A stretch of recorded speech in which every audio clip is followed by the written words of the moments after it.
Hello and welcome to Focus on Parliament on Civic Space TV, brought to you by the Center for Constitutional Governance. I am Isaac Kwagala, your host. The new national budget for the financial year 2025-2026, which basically is the spending plan of the government, is officially out.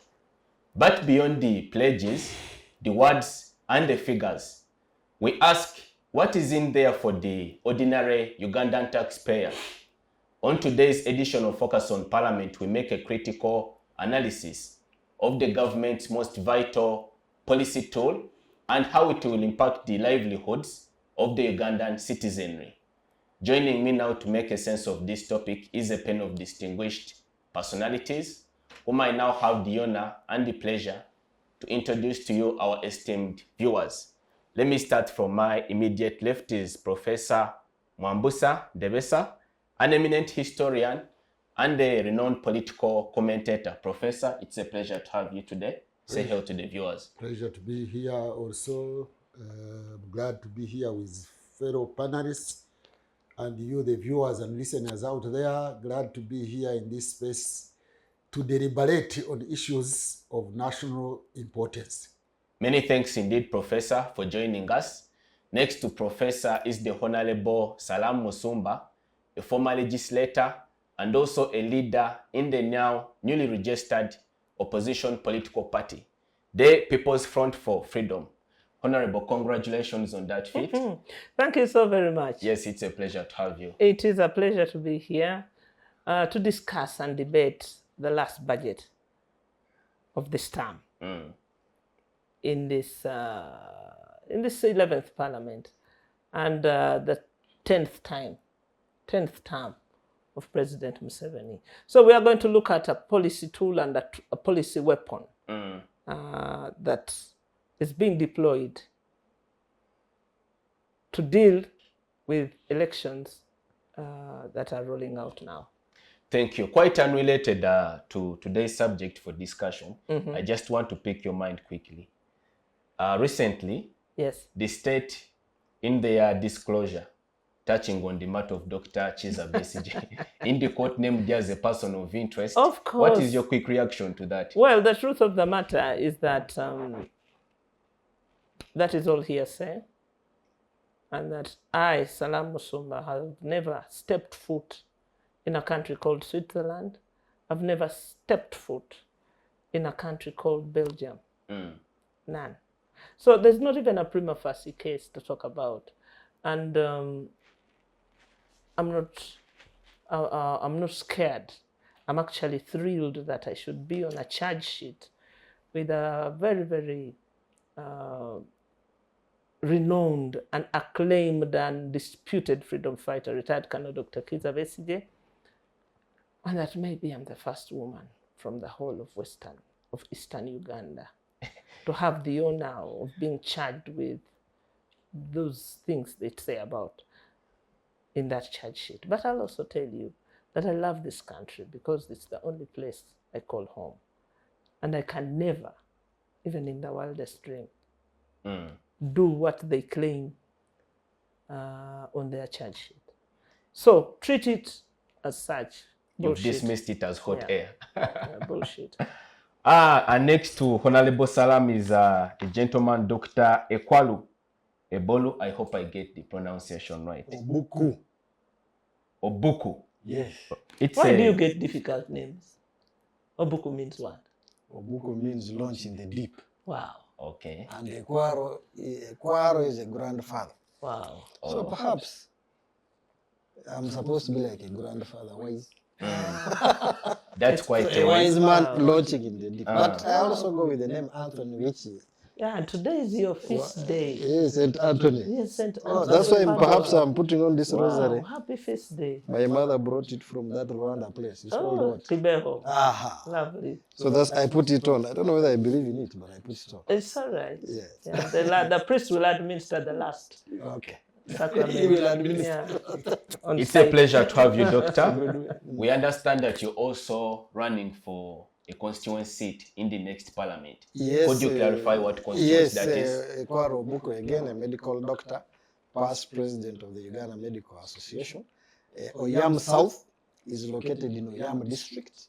That when you reach Kona Kamdini, about 50 kilometers going to Gulu Road up to Minakulu, and then another 40 up to on Lira City Road up to a place called Kole.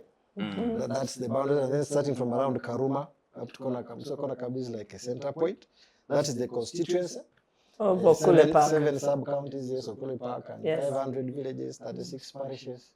I would like to replace Honorable Betty Amongi. She has done very well. She's currently the Minister of Gender, Labour and Social Development, and she's going to Lira City. Okay. Lira City to contest for MP. Lira City under the UPC ticket. I'll be coming under the UPC ticket because the past 3 MPs, in fact, since the Constituent Assembly, it has been UPC.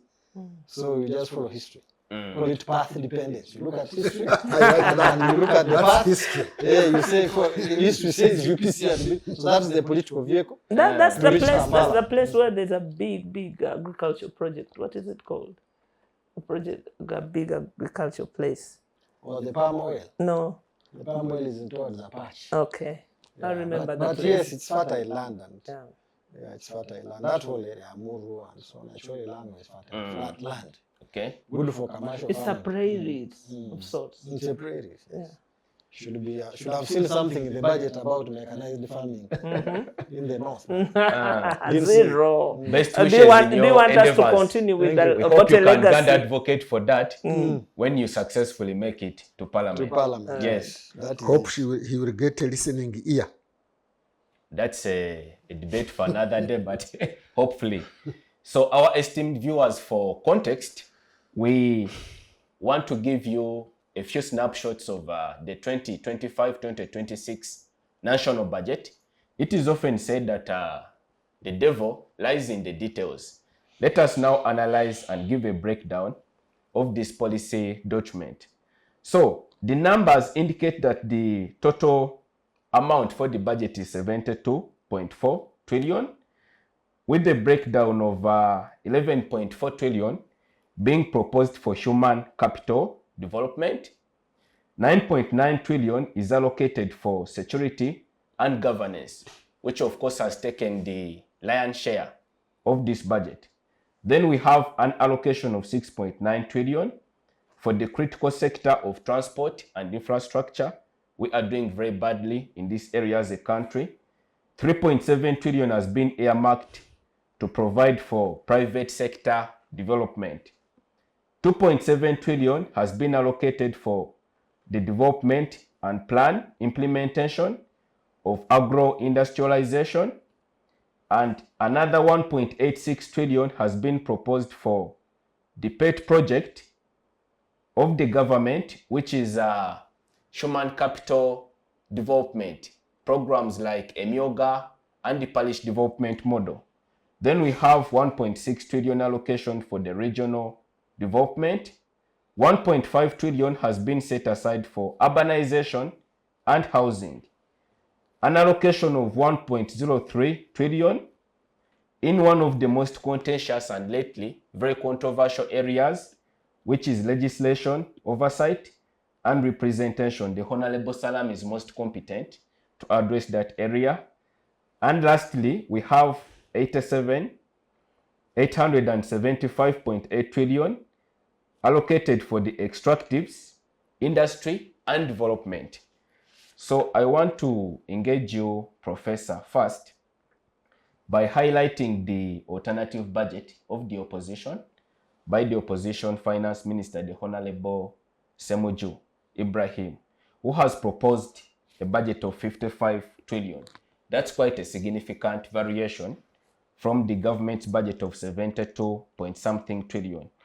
Do you think that this is a prudent economic policy tool for the government to stimulate economic growth, if you're to make a comparison? Thank you, but before I go to the comparison, and those figures you are pointing out, a budget is a policy tool, as the colleagues have talked about, and you. And a policy tool for what? For in which direction? I think sometimes we get engulfed in these figures, money figures, funds figures, but the figures are not for their own sake. For me, I would want to analyze a budget as a democratic socialist. I would like to look at figures in terms of their social goals. What are the social goals? The social goals were not very clear in this budget. And that's how I would want to look at it, because the budget is there to serve society. And social, an output. So what are the social goals of this budget?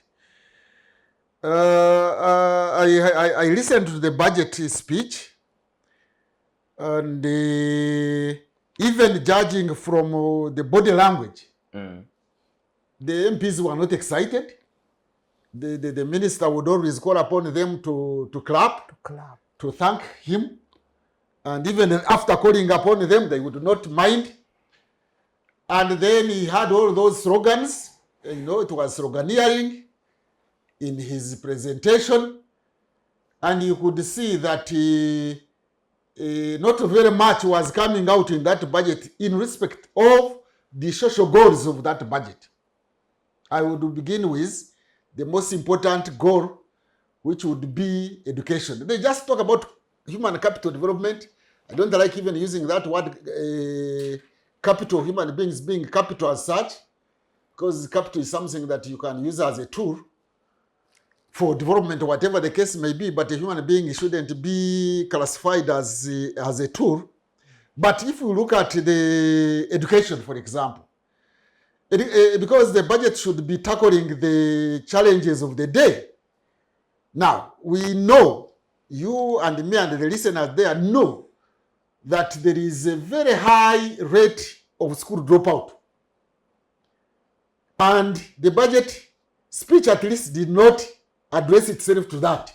I didn't hear them talking about school dropout at all levels. P7, senior 4, senior 6, there is always school dropout. 2, teachers, there are not enough teachers. That's why you hear, even after the president has insisted that schools should not charge fees, the government schools, you know that there are not enough teachers. They partly charge in order to pay teachers.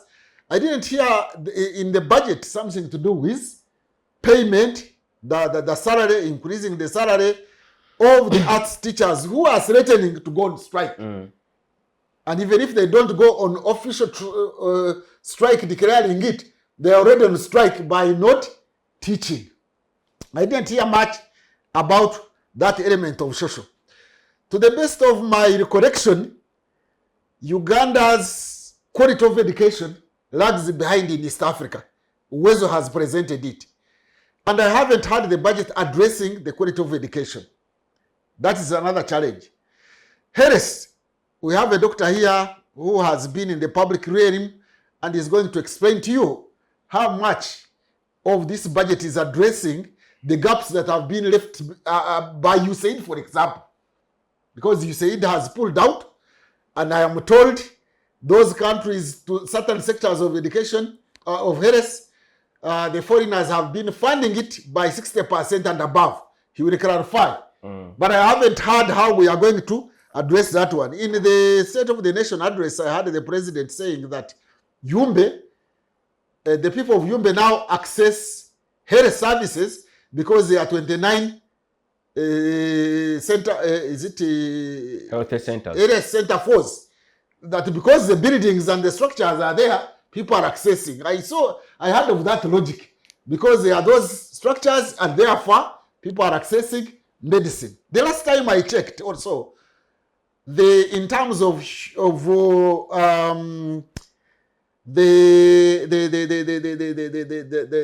labor productivity, the minister was talking about having put in place foundations for economy to grow. Labor productivity is very, very, very critical. But labor productivity in Uganda, statistics show that it is one of the lowest in East Africa. Actually, the lowest compared to Uganda, Kenya, and Tanzania. Uganda has the lowest labor productivity, let alone crop productivity, land productivity. Those are low. I didn't hear the budget talking about. But now to come to your figures, those who like figures, those figures also hide some things. True, if you look at GDP, which is an average thing, the economy is, as the minister says, is going up.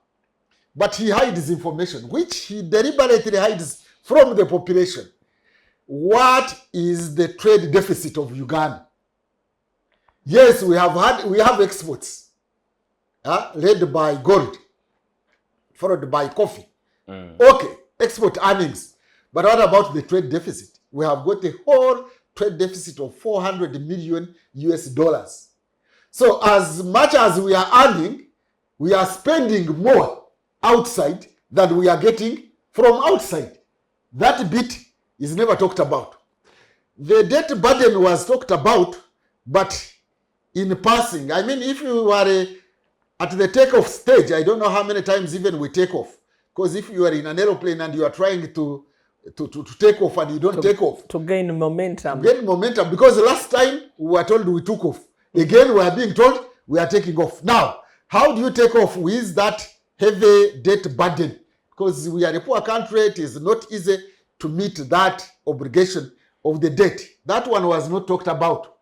The debt burden or the trade deficit or the quality of education or whether people access health services or we have more structures maybe written down on the ground. We did not talk about other human development indicators because by and large the human development indicator of Uganda is low. I think the last time I checked figures were they of 2024 were 153 out of 193. That is our figure. There are other challenges we have like national integrity, national cohesion, national integration.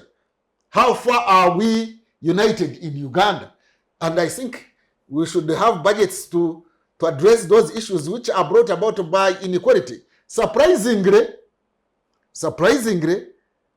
the government or the minister talked about having narrowed economic disparity in Uganda. That's not true. I think that was Rugoneering. Now, you go to the institutions that are dealing with that. The Equal Opportunities Commission talks about big disparities in salaries, in gender, in regions, and etc. Go to UBOS and get the poverty map of Uganda, and you see some regions in Uganda having 60% poverty, others are in 10%. So we can't say we are equal there. That even equality does not stop only at economy, it goes to education, rural versus the urban. And which regions get year in, year out poor performance and which regions get better performance. Urban areas perform better than the rural areas. In terms of the budget, we don't see much going to local governments. So when you look at the end result, the outcomes, the social goals and social indicators of this budget, you find it is not doing much. After all, anyway, most of this is going to debt servicing, including paying the debt to Congo, where some people went and stole gold and other resources and timber, and we are paying. At least I saw something in a book where I think written on this question of Congo and gold and Rwanda and Uganda. In that book, somebody had done research and found out that at least in Rwanda, for them, part of that route from Congo goes to government to have public services. In Uganda, it goes to the private pocket. So let's talk about finally, let me The disparity in the figures between the official government budget and the alternative budget presented by the shadow finance minister, the Honorable Somuju. Why that significant variation? You see, the budget, you could even have put it at 100 trillion. You can put it anywhere. It depends upon the tasks ahead. And the tasks ahead now is elections. So you have to have a lot of money spent during elections, although that money is largely borrowed. And I can assure you, we can debate this one by January next year.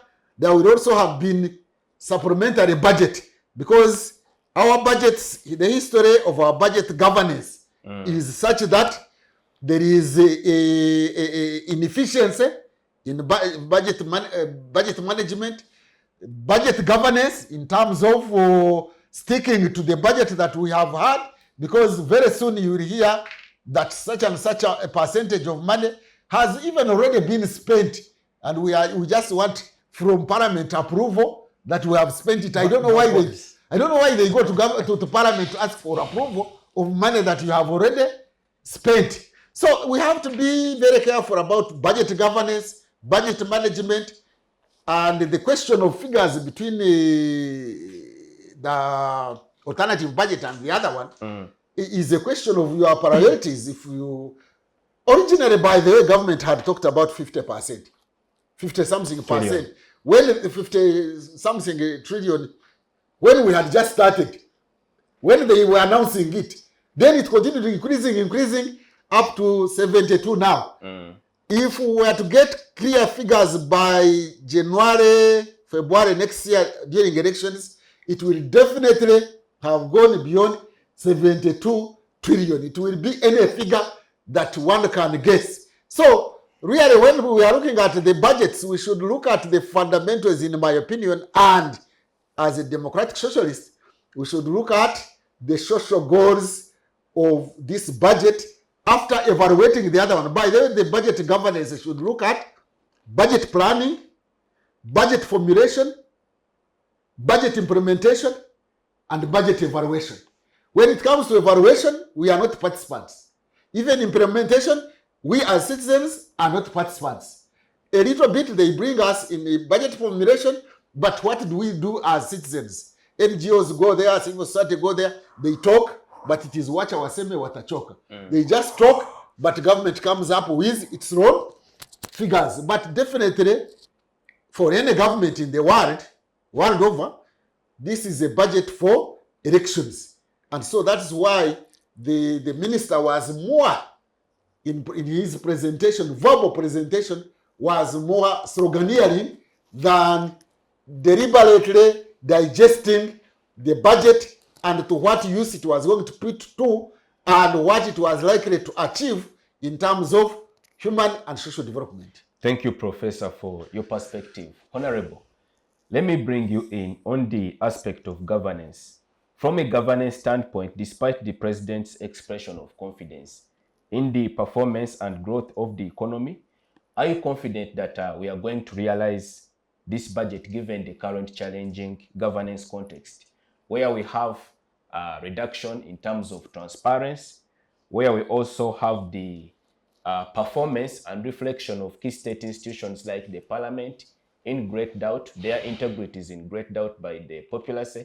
Is this budget realizable? Well, listening to the budget yesterday, it was sad that it, as a tool, as a policy tool, has been vulgarized as well. When you look at the structure of the budget vis-a-vis the Constitution, you will find that we have a document that is sharing resources and taking the lion's share just to a group of people, a cabal of people. If you unpacked that budget and try to understand, how does it speak to the young people of this country? They talked about innovation, they talked about about resources being given to them through PDM. But I don't want you to use their tools because their tools are warped, their tools are manipulated. I want to give you an example of Busoga, for instance, in the latest census. Young people between the age of 18 to 30 are almost 1 million. 967, that's the voting age, 967,000 young people in the whole of Busoga, of which 648,000 dropped out of school. From 967,000, 648 of them dropped out of school. That's primary. Most dropped out of school, primary and secondary. That is over 75%, over 70% school dropout. And what are they doing? This economy that is growing, they're cutting sugarcane. And they're living from hand to mouth. That cohort of a population, how did this budget speak to them? In the human capital growth, where do they lie? Whose budget is this? Of course, it's not the common man's budget. Is it for the industrialists? Would you say this budget was for the industrialists? Because then you would be looking at taxation. You would be seeing money being put into the Uganda Development Bank. Did you hear anything in the Uganda Development, UDC, UDB? They put their money. Yes, how much? And how come? If the money is there, why aren't people going to the bank to get money and you give out money in chunks to the coffee factory in Intungam? Why would it be necessary? So the disjointedness of the budget verbal reading and the implementation are at cross purposes. They're at cross purposes. This budget was more, as Professor says, more about the campaigns and 2026 elections. It is bringing in, even they say, the religious leaders. Religious leaders found their way into the national budget. That it speaks to them. And the cultural leaders. Cultural leaders. They're in the budget of Uganda. It's an abomination. Totally abominable. Because this is for citizens. It is for citizens to create a stimulus for growth. Deal with the fundamentals and let the private citizen live in a viable country. This is a budget of handouts. And I'm glad the president finally stated that he's the king of envelopes. It is no longer in dispute. But he's saying, you, the small ones, don't try to imitate me. I am the giver. That is a budget. Can that be a budget that complies with the Constitution of the Republic of Uganda? A sovereign state that says power belongs to the people, and we have a king. I mean, it's a total distortion. That budget reading and the demeanor of the minister was so abusive of us as a country, of us as a people. Because if he was doing that in a feudal system, it would be understandable. But a republic of Uganda, in which there are 15 regions that are shareholders in this company called Uganda, what did it speak to us, the Basoga? Us, the people of Lamu.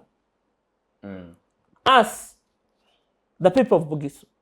What did it say to us? Nothing. We are not part of the calculus. And so it failed You have 1 trillion is it UPDM? in PDM. PDM. PDM, by the way, because government has been so badly distorted, it acts like an NGO, the NGOs that we work for, the CBOs. That's how they work. That's how their budgets work. But a government worth its name, looking at the constitution, looking at the policy lines, that budget fell short of the constitutional measure. It fell short of it. And I came here really to disabuse myself of commenting on a fractured thing. Because you see, we give it oxygen by discussing it. This should be thrown out. That's not a budget of a country. You wouldn't qualify it as a budget? No, it doesn't. Even when we first went into parliament after the constitution, if you compared the structuring of the constitution or the structuring of the budget and how it is structured now, they are polar opposites. So for as long as we continue giving oxygen to this warped way of work, we must deconstruct that thing called a budget. Because it's the wrong thing. That is not what the Constitution demands us to do. But every year you are asking people to comment about a thing that is wrong. Today I was watching ABSA having a breakfast. Post-budget symposium. And I was so angry looking at these men in suits saying completely foolish things. This country is not a bank. It's not a bank. One would say they are stakeholders since they are actors in the economy. But listen, so they have this an country is not a bank. A bank is supposed to service a country, not to run a country. But possibly you should ask this fundamental question. Yes. Also, which that is not addressed by the budget. Who owns Uganda's economy? The commanding heights of the economy. The financial sector, it is foreign banks of foreign capital. The oil sector, it is foreign capital. The telecom sector is owned by the foreigners. So the commanding heights of the economy are owned by foreigners. So the budget should be addressing, reversing this trend where most of the economy is foreign owned, and therefore all the proceeds, all the profits that are mobilized through the telecom company, through the banking system, and all the and insurance system and oil system would be plowed back building a country by the even who is involved in the construction industry. It is foreign companies. So almost all the budget money goes outside the country. This is not a budget for we, the ordinary Ugandans. No. We are just exploited. This is a very exploitative budget. It does not spur development. It does not. It doesn't even qualify to be a budget. It is a budget. What It budget? depends the goal of the one who made the No. budget. Yes. You see, it is addressing we the have allowed elections. the weaponizing of our resources against us using a tool called budget. Thank you, Honorable, for your insights. Doctor, let me bring you in. You have been a consistent and vigorous advocate for improved health care for the citizens. Yes. Looking at the budget, the health component has been allocated about 5.7 trillion. Yes. But this is in violation of the Abuja Declaration, which as a country we are party to, and which enjoins us to commit at least 15% of the budget share to that component. What is your reaction to that? Thank you very much again for being invited here in this People's Parliament. To some extent, I'm honored to be near Honorable Salamu Musumba, a seasoned member of Parliament, still going strong. She just told me she's run 10 times. Been announced 3 times. And Professor, Mwambutsya? Ndebesa. Mwambutsya. Yes, you got it I right. got it right, but Very right. before the Very, camera. very right. Very So right. I just wanted to sit down and say, look, we all run homes, Yeah, we do. isn't it? We do. And we all run homes, and when you are running a home, the light which is on in a room where nobody is, you come and say, hello, switch off that light, because you want to make sure that there is value for money. Oh, yes. The yak I've bought should not be wasted.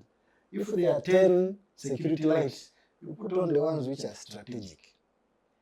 So, is there value for money in this budget? Is there value for money? Economy. Are we saving? The saving rate. Are we saving money? As citizens or the government? As in the budget. Both. When you go to a market, they tell you this matoke is 30. You calculate and see it will feed people 10 days, but I want for 7 days. So you buy the one of 25 and you save 5,000 so that you come back just right on Saturday to buy the next batch. Before it Apart gets from, right. apart from economy, and you've talked well, I understand. We have borrowed money we haven't even spent, and we are paying interest. So you're talking economy. Value for money, economy, the money we borrowed. In terms of economy also, I was equally surprised because I've been following the budget to compute the Abuja declaration for the past 10 years. 15% of our national budget should go directly to health. But the 15% is not the most important. The budget has increased from around 50, as the professor said, to 72. That explanation has not been understood. Where does that money come from? It would be important to have a transparent report from the Minister of Finance on the budget performance yesterday. That last year we allocated this is the amount we spent. Hasn't the Auditor General that is the performed part. that role? That is the part they have refused to put as a background to the budget, and it used to be there. Yeah, we need to understand. By the way, last year, what did we budget? What did we actually collect and spend? We borrowed so much. How much did we actually spend on that borrowed money?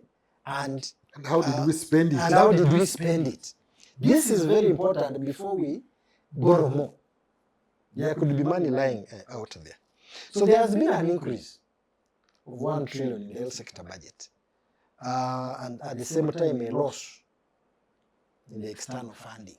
The loss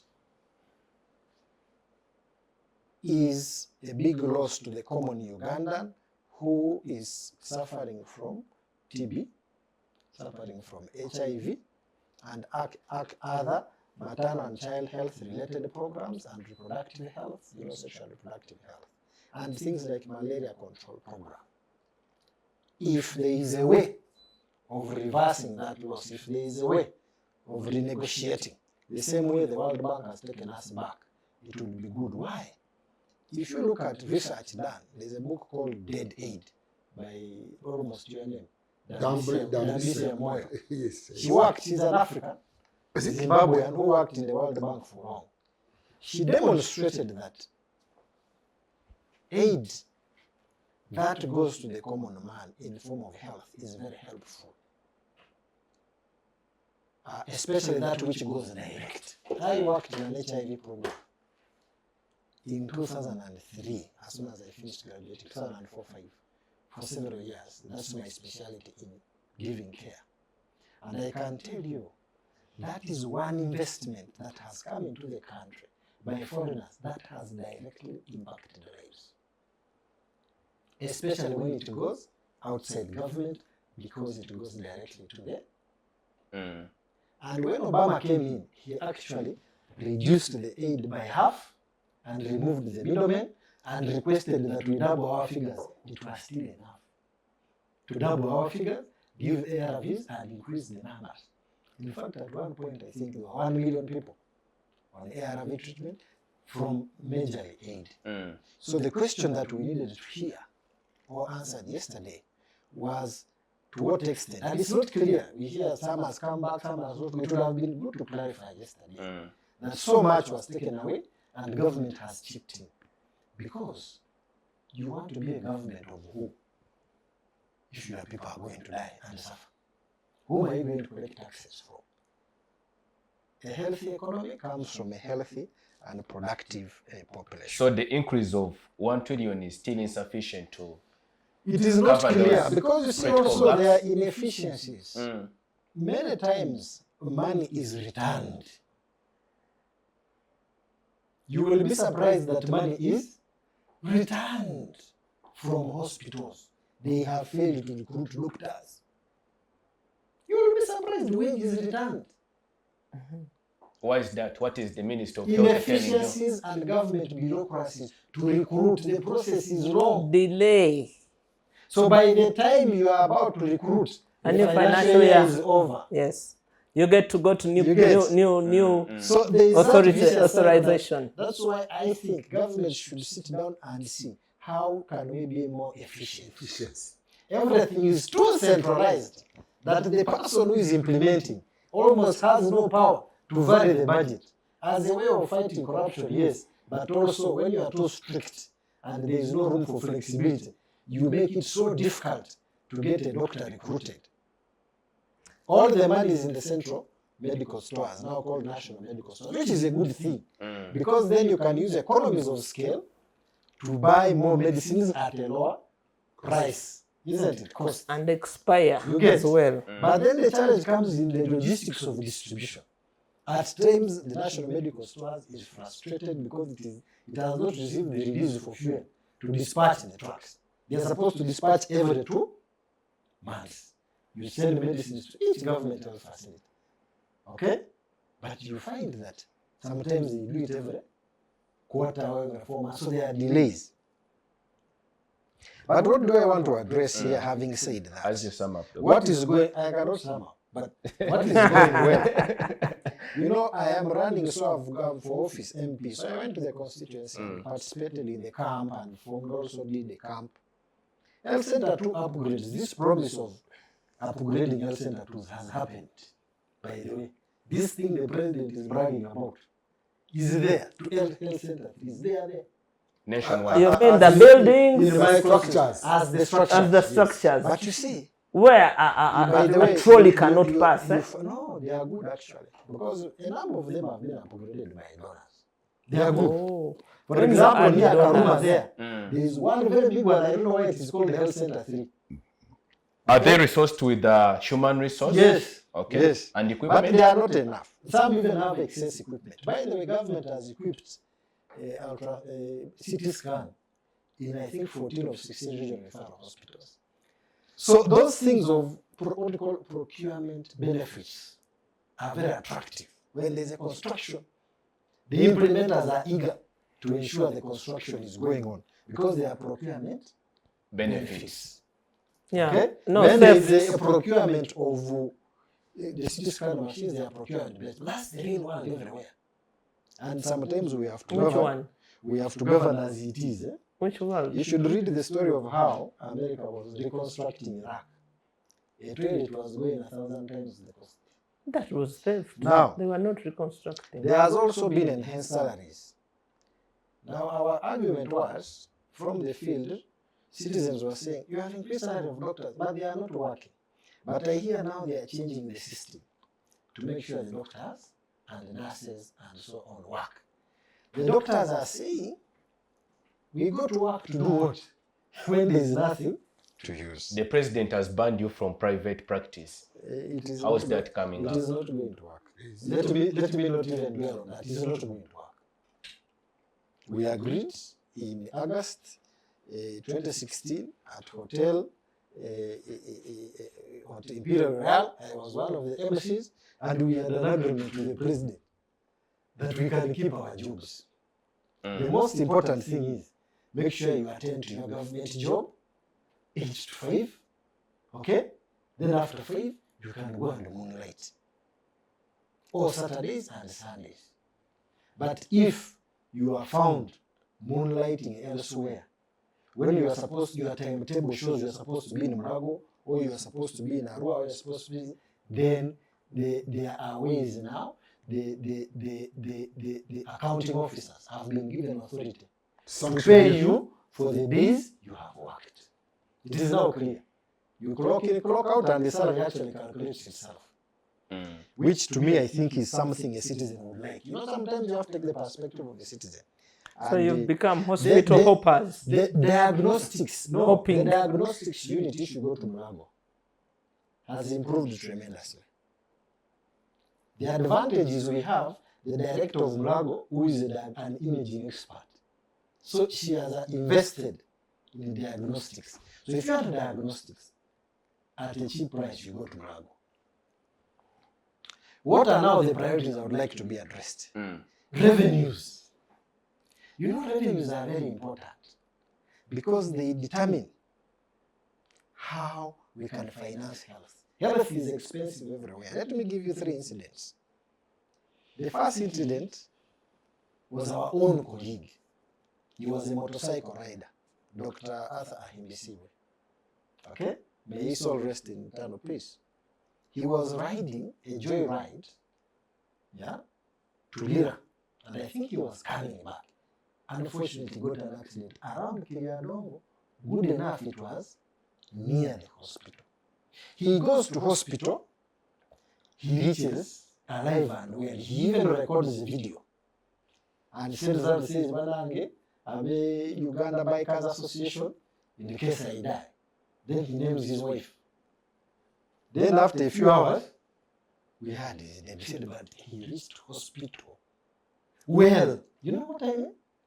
He didn't reach, and you couldn't see really the obvious injuries, because he was dressed in a biker suit and he had headgear. So that tells you something about functionalizing the structures. How do we actually functionalize these structures? The second incident. Was it a weekend? Did he have? But there were there's no health facility in the weekend. There were health workers there who even helped to take the video. They were moving around. Yeah, but they were not Doctor, there. I'm afraid we must take a break at this point. Let me conclude. I will allow you to How can you conclude be in there the- when you're in the not new there? segment. Two incidents. You can do that in 2 minutes? Yes, 2 minutes. All right. The other one was which everybody saw. Someone from the top class, my OB, may his soul rest in peace, Cedric. We are now, even for the top class, we have to find ourselves raising money. The other one was a top civil servant, Justice Muliago Nje, who went to the national referral and had this to say about the quality. Feedback. We can say anything we want to say, but the fact is this is feedback which is coming naturally. Nobody went there to set up the situation. So this speaks to the functionalizing the system to actually work. The inputs seem to be there. We can no longer complain that the inputs are not enough. This one which they are giving us, how are we functionalizing it? Efficiency. I wanted to stop there and take a break. But if it does not function, then it's as good as dead. Okay? Because you'll end up dead. That's the natural implication, unfortunately. Is it? I will But- continue. How can you speak so much English and fail to fix these things? You are reminding me of this man. You'll be dead. This man in USA, the rich man, Musk. Is it Musk? Elon Musk. Elon Musk, who was given a Dodge, Department of Government Government Efficiency. efficiency. And he went there and he found the place very hot and had to withdraw. He now left that program of Dodge. No, he didn't withdraw. He had achieved the objective, which was a temporary assignment. Because remember, he's a businessman. He's not a But it was a government good bureaucrat. thing. Yes. Thank you, Doctor, for your interesting viewpoints. Focus on Parliament now takes a short break. Do stay with us. We'll see you back shortly.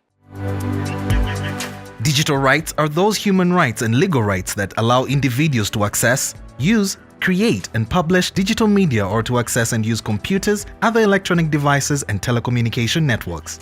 Digital rights include a right to freedom of expression, information and communication through technology, a right to privacy and data protection, a right to credit for personal works, a right to universal and equal digital access, a right to identity, a right to anonymity, a right to be forgotten, and a right for protection of minors, among others. The state's digital rights are frequently violated through various unfair actions, for example, blockage of websites and social networks, theft of credentials, unauthorized use of people's data for personal gain, privacy intrusion, online censorship, arrests and intimidation of online users, internet blockages, and the proliferation of laws and regulations that undermine the potential of technology to drive social, economic, and political development worldwide. It is hence every citizen's responsibility to respect rights of other digital users and to speak out or report to the responsible parties when one's rights are violated. Welcome back. You are watching Focus on Parliament on Civic Space TV. In this segment, we continue discussing the politics of money in light of the recently passed national budget for the new financial year 2025-2026. Doctor, you were making very pertinent and strong points on the state of our nation's health care. I want you to utilize 3 minutes to conclude on that. Then we can discuss the other aspects of the budget. So let's talk about revenues. People are paying for their health care. The studies show 40% of your household income goes to, but sometimes it is much more. Because you go somewhere, but you have to pay. Okay, you go to Malago, they say, okay, the diagnostics are there, but the medicines are not. Even diagnostics, They are you not. pay. So, but now that brings something called ideological contradiction. Why? Government has said healthcare is Free? universal primary education. Education is Free. universal primary healthcare, which is free. How many people actually get services free? Especially in the regional referrals and so there is also what we call ideological corruption, whereby I'm a revenue authority, I'm collecting public money on behalf of Ugandans, but all my staff are on a private health insurance scheme. Okay? We can talk about the 18 billion which was being said to have been allocated to Uganda Revenue Authority staff to buy medicines, much more than Mulago, the national. So that is the ideological corruption. What are you saying? When you are the parliament and you have allocated yourself, is it 9 million a year? They have allocated themselves some money. Yes. I think it is 9, 10 million a year For for insurance per MP. Health insurance. But you are saying we cannot give medical interns money. These are 2,000 people, 4 or 5 times the size of parliament. We can't give them a 15 billion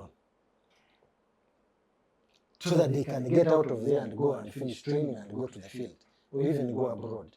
We cannot give the senior house officers, the masters of medicine students, those are the ones we meet in these referral hospitals, 4 billion. But we have allocated ourselves as ministers to even fly abroad. We have worked out our So cutting. this is the ideological contradiction where all of these authorities, whatever authority, Uganda Revenue Authority, NSSF, these people are collecting public money and having private health insurance. The rest of you from whom we are collecting the taxes, we cannot give national medical stores enough for the medicines. You see the ideological contradiction. We cannot hire sufficient doctors. Surgeons in Karamoja, there's perhaps 1 or 2 surgeons.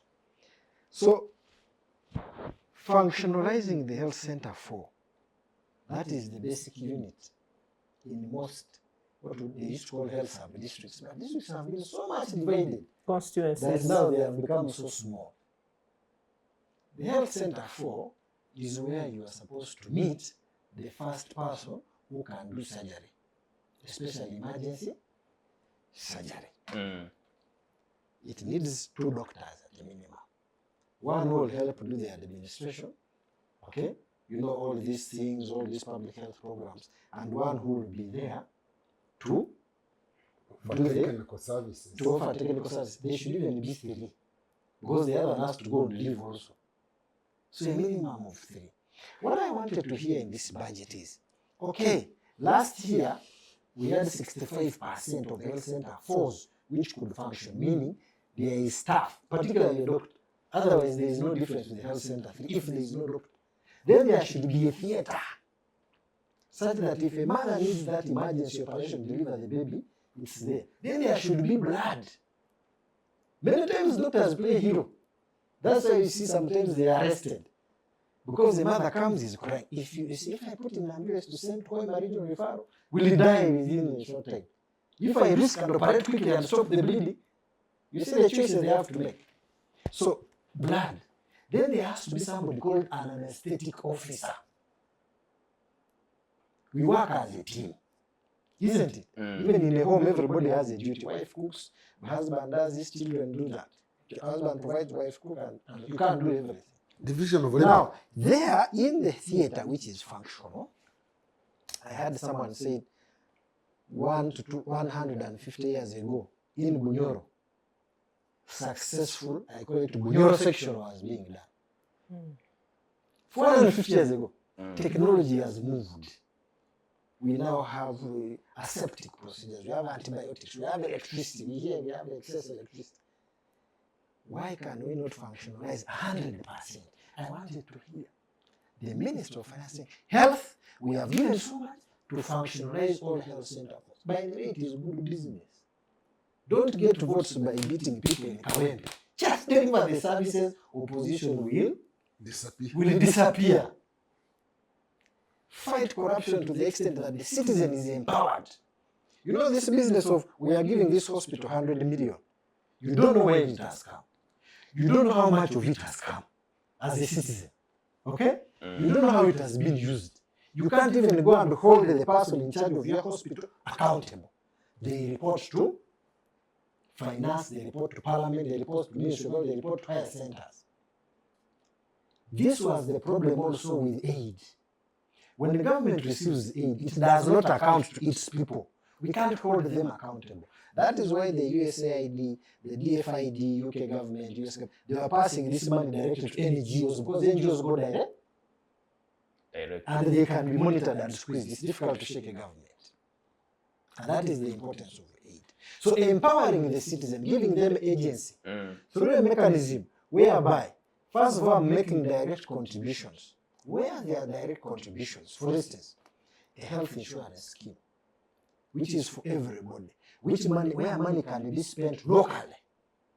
That cost sharing, those who are paying, because right now they are paying, but you pay quietly, or you pay and it goes to URA, you don't see it. But if you pay and say, hello, I have paid, where is my result? I have paid here, where is the doctor?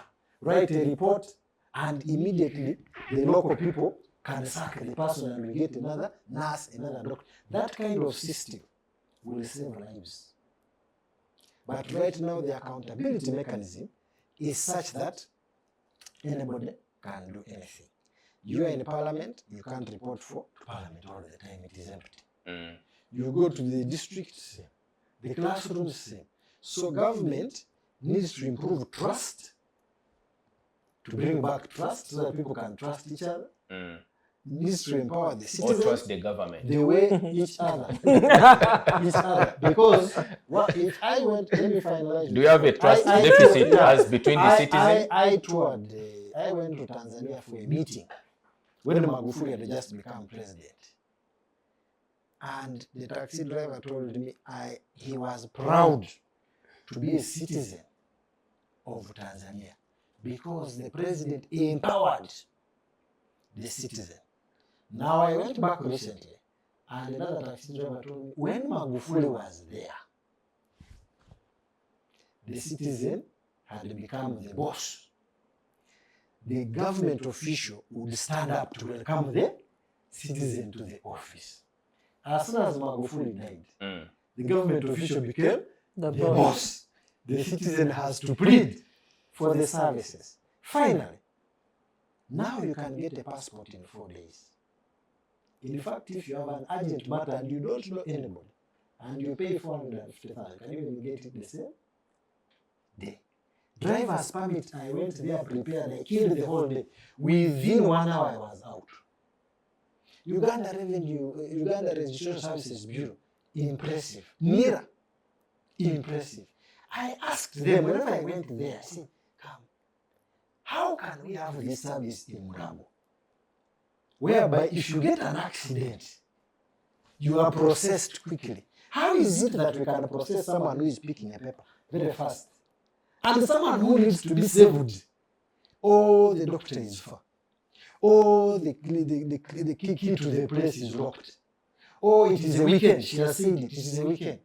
So how can we functionalize the school? How can we functionalize the food security so that it's not a crisis that we are taking food to Karamoja, a place which is not a desert? People who come from Libya, I understand the president of Libya toured Karamoja. Is it true? I hear he toured Karamoja with the late Gaddafi. I hear, I don't know whether it's true. And he said, what is this? People in Egypt, they are not starving. But how is it that sometimes we get this food crisis here? Thank you, With all Doctor, this, vegetation? for sharing your reflections with us. Honorable, I want us to now discuss the crucial aspect of the budget financing process. Because from the figures, we see that we have a very strong deficit in the budget in terms of what we are collecting domestically from the taxpayers to finance the budget. We now stand at about 37.2 trillion of the total 72 point something trillion. What strategies can the government practically devise to ensure that we can be able to rely on ourselves to meet this budget as opposed to continuous borrowing, which are of course subjects to the citizenry to financial oppression by foreign actors? I think we need to step back and ask ourselves, do we need an annual budget? Do we need an annual budget with all the procedures it goes through, wasting time, wasting effort? Is it necessary that every 12 months you must recycle a budget and a budget speech to achieve nothing? How do we plan then? We can plan in a 4-year series, in a 3-year series. This annual budget thing is not working for us. It's not delivering any goodies. You cannot get staff recruited within the year, within the quarterly. And by the way, there's developed a psychology of the quarterly system. The first quarter is what works. The third quarter is delayed. The fourth quarter is delayed so that money is not utilized and the residual funds are taken back to the Ministry of Finance. It's theft.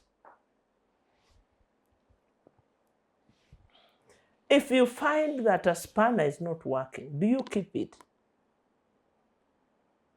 This budget style is not working for us as a country, and we need to find another tool to retool our governance so that we achieve what we want. I mean, who told you that I need an annual budget?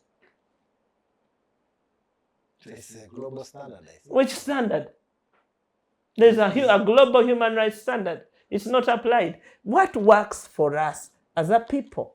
But even if they postpone the budget, will that bring efficiency? Listen. Because efficiency is a function of, I'll tell you. In Uganda, inefficiency is a Professor, function of patronage. Professor, You should have talked about how do we overcome patronage. This is where Makerere has failed this What has it country failed? to She's bring also new part of the knowledge, system. to bring new knowledge onto the table. I mean, we are recycling Livingstone and Ord, isn't it? We are recycling things which we abuse as colonial, but you're stuck on them.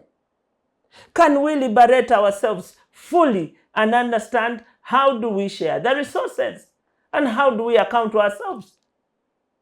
Okay? Stop I mean, patronage. next year, don't invite me to talk about a stupid thing called a budget, which won't work. Everybody knows it doesn't work. Do you recall the years when we would stop everything to listen? To the budget. To the budget. Do you remember? We didn't even have smartphones. But we were part of the governance system of ourselves. Today, if I wasn't coming here, I wouldn't listen. I wouldn't listen because there's nothing. I know the output. I know that now the thieves in the Ministry of Finance are going to wait for the 15th to the 30th of June, and recall all the money. And nobody has ever counted to this country what the residual funds do. In Kamuli, when I was chair, there was this single spine thing, accountability, and IFMIS. In the morning, between 8 and midday, you are supposed to enter the request. And by midday, the window is closed. Now, poor civil servants input all the information. And then somebody is watching that at the end, when they are tapping the last button, the internet is switched off. The internet is switched off. And there's only one server, Airtel. Transactions for Kamuli for that day will not happen. It's midday. It happens for a week. I complained. I said, now, guys, this is wrong. Somebody seated somewhere observing these transactions and taking our time. That hasn't changed. As a tool, a remote sensor tool to rob the poor citizens in the countryside of service. And then they will come at the end of the quarter, rushing you. That money comes back to the center. It just pays a visit to Kamuli and all the districts and goes back. You don't know that kind of theft. You don't know, you guys. Those civil servants are suffering at the districts. They are called inefficient. Inefficiency is a tool for domination, for corruption. Every year they go to make a census of civil servants. They never give results. But because the people at the center are looking for ways of how they can get money out of the system, so they present to us a budget. Who is tracking the budget? I mean, you cannot, my Honorable Nganda Semujo, present an alternative. Until when? We must break the glass. We must. We have no future with this bogus thing called a budget. We have no future. The last time you went to elections, there were kids that were 5 years. Now they are 10. Oh, they have missed a life. Colleagues, we have lived quarter alive because of these weapons that have been turned against us. Perhaps where I agree with this notion of there is no budget is the culture which has crept in of supplementaries. It is now a budget of supplementaries. Because that can't it be a is budget. as if there wasn't a planning. There's so much effort that was put in from the district, the budget call circular, all the way to all these 6 months of budgeting has been put to a waste when there is a supplementary, and it started slowly. It was very rare within the provision, I think, of the Constitution. It started percentage. 3%. But if So you they look blow. at 4.3, the last supplementary I checked was 4.3 trillion. Bigger than the budget. 4.3 trillion, which perhaps, I don't know whether it was within the margin, but it was quite a lot. But that So when you go into that the supplementary is not supposed to be necessarily appropriated. No, it is in case there is an emergency. Yes. But That now is it the has meaning of the word. The norm. Yeah, but It has become the norm. that's what I'm coming to. I'm saying it has become a A norm. budget by supplementation. No. And These are not increasingly, stupid what guys. is going to happen Doctor, is these are not stupid guys. It is designed as such. And that is why I say I concur with your thinking and submission that perhaps in one view the budget is not as helpful. One, you've given the example of the local government. I tried to obtain a document from a chief in my rural area. I said, I need this document to present because NIRA has changed the rules. We need to get the one from down there. So I send, I tell him, can you give it to me? He says yes. So he didn't know actually that NIRA had changed, had made a new, upgrading, a new act and so on last year.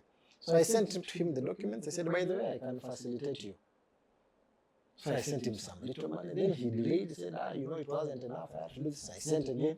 Till I sent the third time. A document we should have taken 2 days took 2 weeks. So I feel you. Because this morning I called him. I said, he sent it to my boss. I said, I've picked the document. Thank you very much. Everything is in order. Then I asked him, by the way, how do you function as a chief in the sub-county? They don't. I said, do you have power, some form of power? Do you have a computer? Because that will be basic to communicate, Do you have internet? And as I called him, he told me, by the way, as you call me now, I'm pushing my motorcycle to go and get fuel somewhere. He was actually pushing a motorcycle. So I asked myself, I said, are we reproducing the colonialist mentality? Yesterday the president talked about Africans. Imagine we were here and people were dividing our lands in Berlin. And many times we, for us, scholars in the policy space, we say policies made in New York will not work in Kampala. I'm about to say policies made in Kampala, can they work in Oyam? They are not but meant you are also to here, work. and your land is in Oyam is being divided to some people. Okay, that is fine. But when what you I'm are trying to here, say, functionalizing there, we need to hear the voices of the government implementers down there, the sub-county. Maybe that is too low. Okay, the parish. This is what we're talking about, the parish development model. How are we making sure that parish, is it parish chief? Who is in charge of the parish? Parish chief. How are we making sure the parish chief is actually doing those programs? The administration is so heavy at the district. Now we have 4 RDCs, 3 or 4. The main RDC, the assistant, and the 2 others? The main, the deputy, and 2 assistants. And 2 assistants. they can even add more because there is no limit. They are not even heavy. No. They are just absent, walking around, It is not rumor mongering. No, why I'm saying it is heavy. On what? On the pocket? Yes, on the administration heavy. Because we have an elected person who has disappeared from the scene. That person was very powerful and represented the people. He was called the local council 5 chairman. That person is no longer the person who makes those decisions. Because I remember I grew up in Mubende, Kasire Gwanga. That was the time of, an LC5 actually being the governor of the district. Now we have the RDC. The most competent RCC, person to answer that on the pen is Honorable RCC. Musumba. So there are these, the citizen has been pushed back. The services are centralized. We have decentralization. It is by as a design. policy, but they're actually too centralized. And this Re-centralization now, I think that's what it is. I'm saying that the policy of decentralization is there, just like the policy of free healthcare is there. But in practice, you pay for healthcare. And in practice, the center is denying the implementers at the periphery the opportunity to serve, but by not giving them money, the budget, but also the citizen is totally powerless in demanding for accountability. It is easy for the president to say, you make sure you do this, but the system, the way it is designed, can you call back a member of parliament and succeed? Even if you did, then what? You get? No, can you call back anybody in any office? Does the citizen determine? I'm afraid we are hard pressed for time, but Honorable, conclude on your point before I bring in Professor. You see, the great expectation of citizenship collapsed. We need to deconstruct the so-called budget, the colonial budget framework. We need to deconstruct it. We need to put money to the people and be a stimulus of growth of the citizen, not an expenditure item. Honorable, finally, let me tell you, rely on ourselves to fund this we budget? must do it. We must defend, like, remember the word called cash budget? What happened to the cash budget? Because we were spending what we had. So where did it frizzle? All these things are designed to fail. The borrowing is necessary because there's a 20% cream off. That is why money is borrowed. People line their pockets, and then the money that we have borrowed goes to waste. Because the hurry with which the technical people want to take off money from the loan. I kept telling Noop, if Noop you only paid attention to, as the official position, just to the loans under the new constitution 1996, and start with the first loan was palm oil. Palm oil loan. That was the first loan. That was the first loan. After we had been forgiven. No, 1996, because the constitution now said the government cannot get a loan without approval of parliament. Before, government could contract loans without us, the government being unilaterally. Yes, the executive. So now the executive could contract a loan. Now the 1996 constitution was saying no money should be borrowed without approval of parliament. And so the first loan in parliament was the palm oil.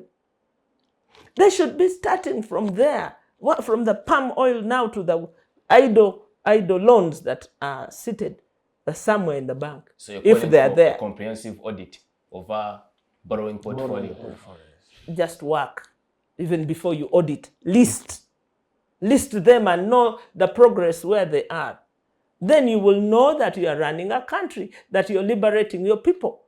You're not just talking for nothing. Because money is power. Because money is leaving people's pockets, the peasant's pocket, and lining the fat cats in Kampala. When you aggregate each single Musoga in Mubende, each single Munyankole, each single Lango, everywhere, that we are feeding the fat cats in Kampala, and they're belching on us. Just belching on us. So, for me, I would want to find a new planning mechanism, a new resource sharing tool, and use IT, not words of parliament. No. Let us share first from the regions that made up Uganda, the 15 regions. I would want to know what is the share of Lamu in the budget. I would want to know the share of West Nile in the budget, of Renzori, before you tell me that we have a national budget. There's no national budget without me, my people, my region. There's none. That is why you find that we have a road that links Kampala to Jinja, which is not done. And who is going to ask for it? And every time it's passed. So this tool called a budget it's not there. It's just subversive. Excellent thoughts from Honorable Salamu Musumba. Professor, as we conclude, there is this obsessive pet project, I should say, or notion by the president of boosting the local economy through the provision of PDM, EMIOGA, and other governmental initiatives But do you think this is quite sustainable in the way it is being planned for in the budget? Because we now have about 2 trillion in the new budget allocated for this. Will this really alleviate the livelihood concerns of the Ugandan population? Did they allocate PDM to 2 trillion or 1? Did I hear 9? No one, I think. But anyway, It's a component under the human development aspect of the budget. So there are sub-items. no, but let me first talk about the general issues in the budget or the general issues in the economy. As my colleagues were even commenting on government efficiency or inefficiency, whatever the case may be, I think the challenge we have with the budget allocations and the revenue corrections is hinges on what I would term as invisibility. What is invisible? The economy is invisible. First of all, this economy in the budget is invisible. We don't know where the money is coming from. They where say it is. the GDP has grown. They say it is gold, because gold exports now are almost $4 billion US. We don't know where the gold is coming from. We don't know how it is taxed. Nobody knows how gold is taxed. So that's invisible. That is an invisible economy. Then there is an invisible budget. Then there is invisible power. You see, you cannot hold, Doctor was talking about government efficiency and accountability, but you cannot hold somebody accountable who is invisible. You can't hold the ghosts accountable. How do you hold them accountable? We have got people are calling it the deep state. So how these monies are allocated, first of all, where they are coming from. Uganda's, in terms of revenue authority, Uganda Revenue Authority is the poorest performer in terms of correction in the whole of East Africa. We are talking about the ratio of what Revenue Authority corrects to the GDP. It is around 13-14%. That is what Revenue Authority corrects. But you find in Kenya and Tanzania, they correct 15-17%. At one time, Kenya had reached 20% of the GDP corrections. Why don't we correct almost up to even 17% in Uganda? Because of the invisible economy. So we are talking about the economy growing, but we don't know what we are exporting, where it is coming from. Now that translates into budget allocations and budget utilization.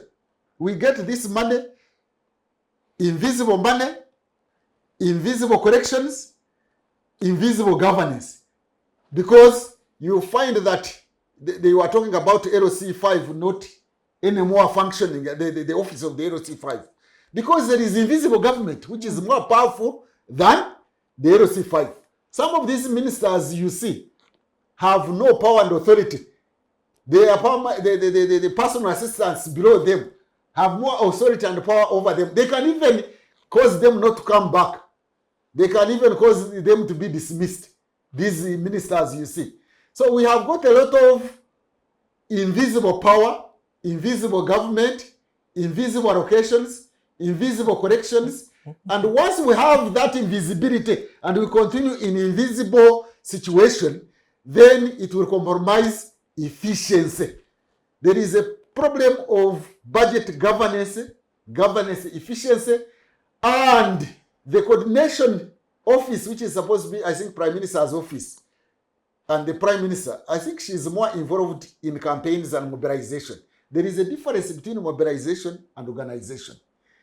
We have over-invested money, resources, and concentration on mobilization, Mobilizing what? Mobilizing people to support the regime in power, but less on organization of the economy, organization of resources, both human and financial resources. So there is poor organization of human resources, poor coordination. There is poor coordination. That's why we have got one of the best policies, they say, which are formulated in Uganda, experimented in Kenya and implemented in Rwanda. You know, that statement, that public narrative has got a meaning. And why is that so? Because of this invisibility. So we now have an economy that they say is doing very well in terms of GDP growth, but we don't know where that money is coming from. Say. It's a ghost economy. So this money from the mamas, they say we have got minerals and other resources from Congo. We have resources from Central African Republic. You might find Konye is an investor here because he's there in Central African Republic making money and getting gold, and it finds itself here. We have got people, why this economy is not felt by the people. The people in North Sudan, where there is a problem now, they have come here to Kampala and they are investors. That's why you hear the shilling is strong, because we have got a lot of money which has come from North Sudan. In fact, some people are failing to pay rent now.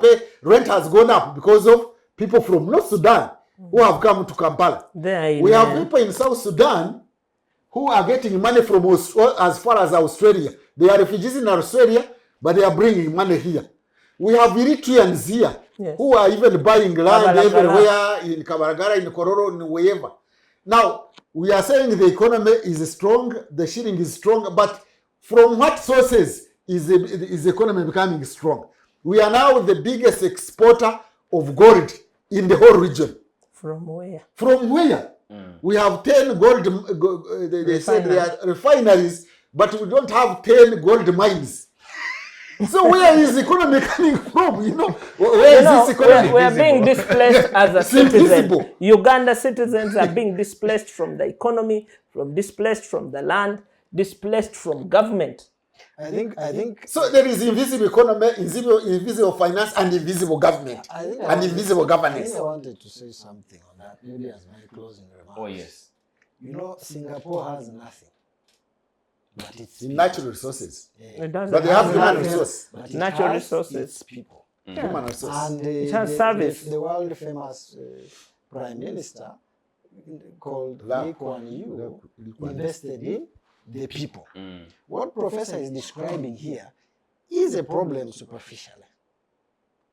But the underlying problem is, all right, what is government doing with its money? Is it prioritizing its people?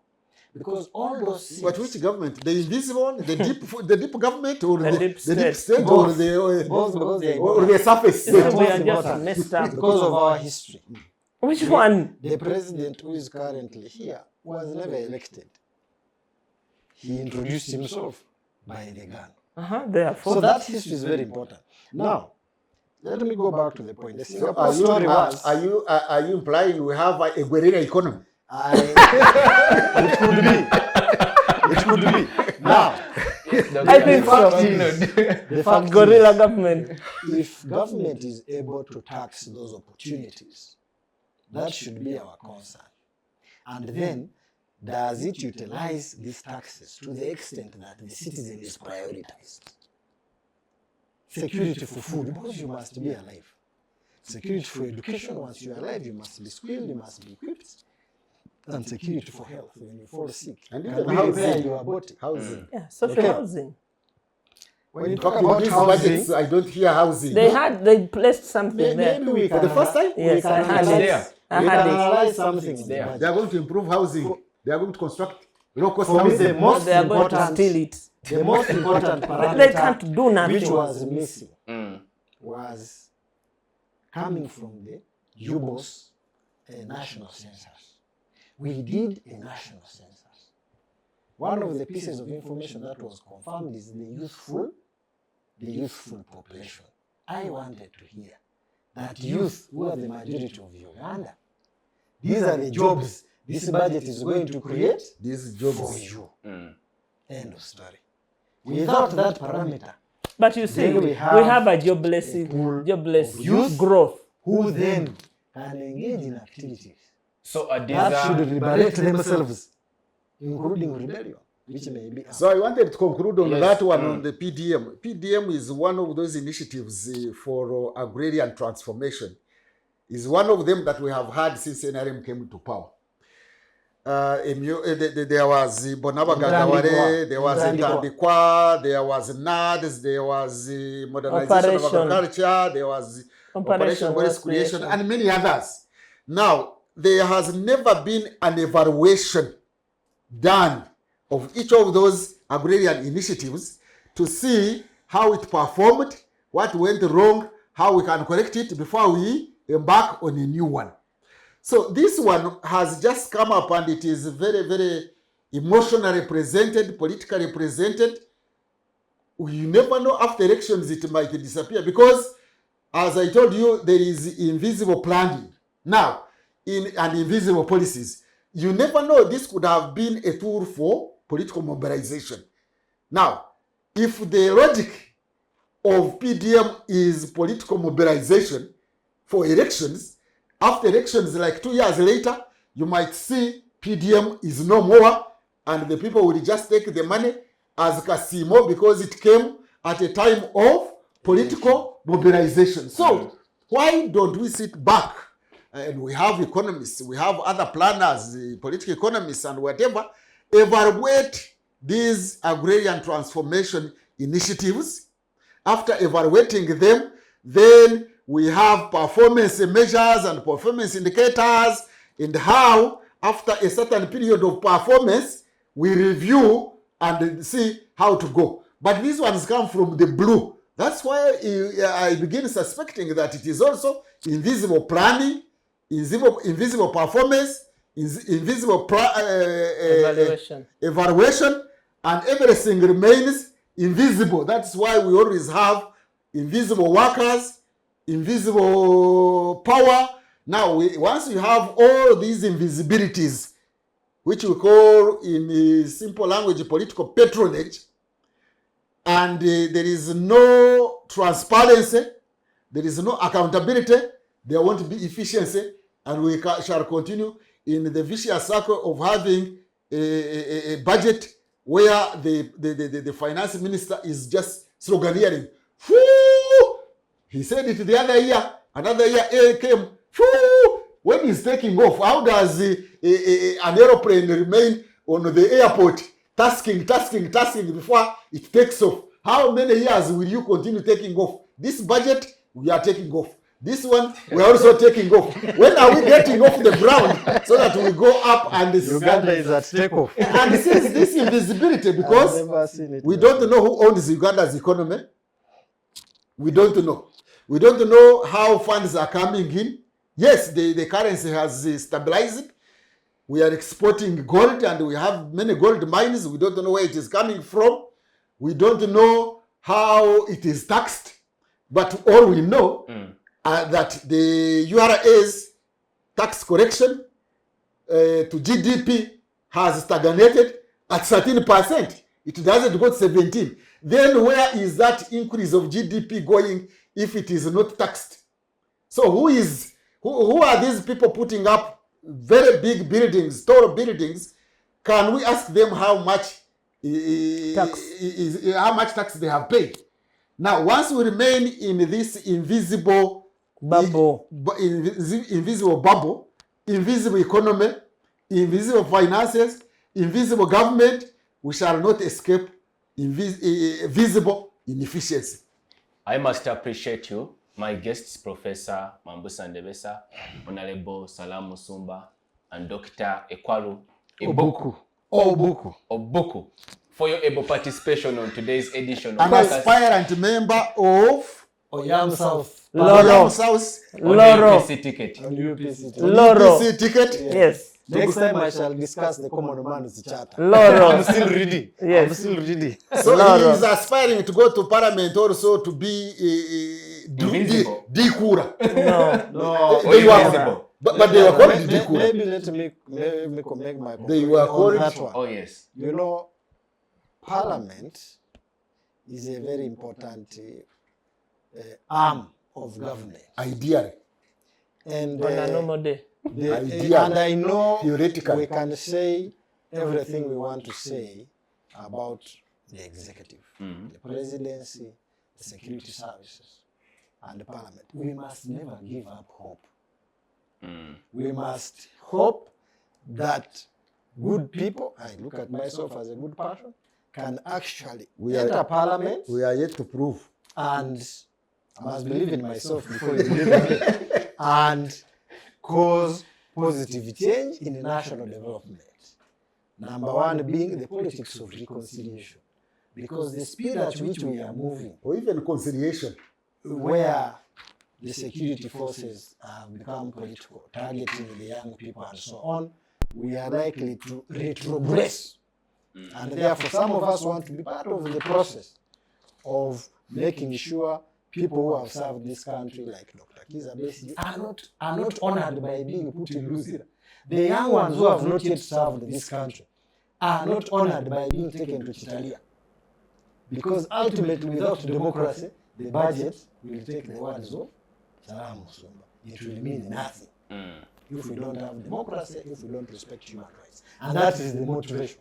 It may succeed, it may not succeed, but we are not It must succeed. We are not going to the bush simply to go to get a position. You are going to Now, parliament. please, allow me to convey my condolences Oh, yes. to the district of Kamuli, where we lost our chairman, Maxwell Mugude Kuembla, in a car accident. Oh yes, that was sad. Very, very sad.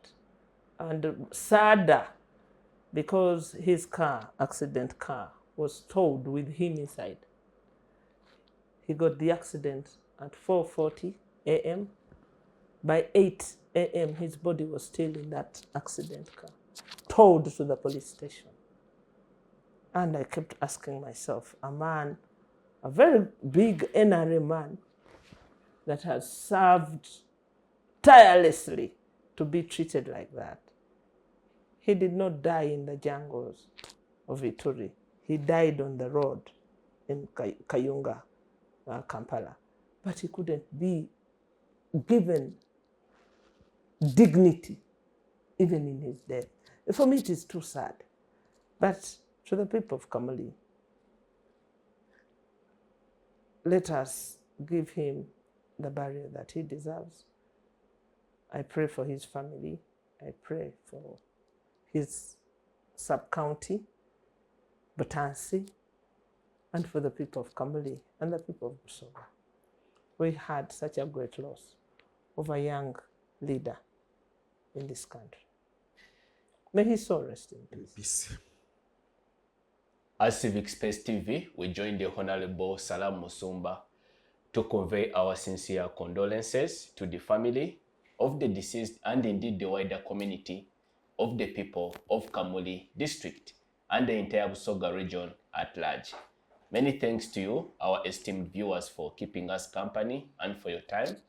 Many thanks indeed to the production department for keeping us live on air. Our dear viewers, please engage us on our various social media platforms. We are on X, we are on Facebook, we are on YouTube, where you can watch this program and also subscribe to our channel. We'll see you next time. Be blessed.